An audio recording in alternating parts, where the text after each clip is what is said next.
Hindi, ako nag-aral kami ng Kung Fu, pero hindi naman ganun ka-drastic na talagang yung buong 3 months, 6 months, hindi. Pero talagang nag-train kami. And ako, pumaya talaga ako nun kasi yun yung mga time na marami rin ako pinagdadaanan. Kaya natural din yung payat ko. Oo, mataba ako nun sa film, tapos papayat ako ng papayat. Kay Marian.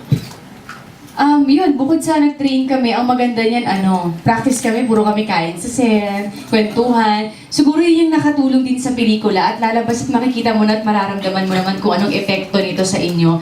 Kasi ang saya sa paggawa namin ng pelikulang ito, yung bonding namin ni Ate Ay, ni Direk, ni Edward.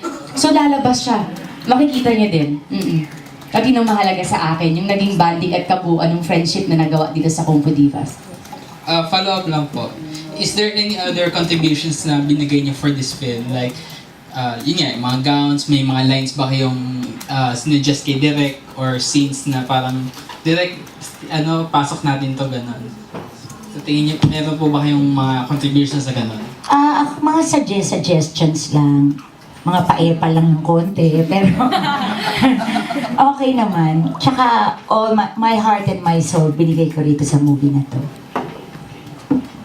Ako din, same. Kasi si Direk daw niya ikwento yung pelikula, kung paano ang proseso pag-deliver ng lines, madagdagan man yan o mabawasan. Hindi mo na kailangan dagdagan kasi mismo sa pelikula, mismo sa script, swak talaga siya. As in, wala kang gagawin kundi namnamin, i-arte siya, at i-enjoy siya. I will just add, kasi when we started shooting, it was beginning of first week of January, and nasa holiday mode pa ako nun. I was just eating fruit salad every day, imagine, and still had my hangover, and then Derek had me called over and telling me that yung shooting will be in 2-3 days, imagine that. So, it was very difficult for me the first week. I think yun yung pinaka-pressure sa akin was to be in that condition.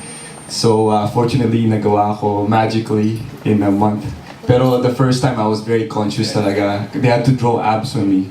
And kahit they were drawing abs, it wasn't working. So I brought dampos pa nga sa set the first day.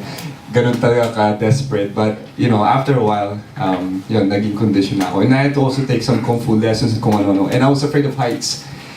Kahit namumutla na ako, tiniis ko na lang. And they were laughing at me pa. But it's part of the movie, so luckily I did it.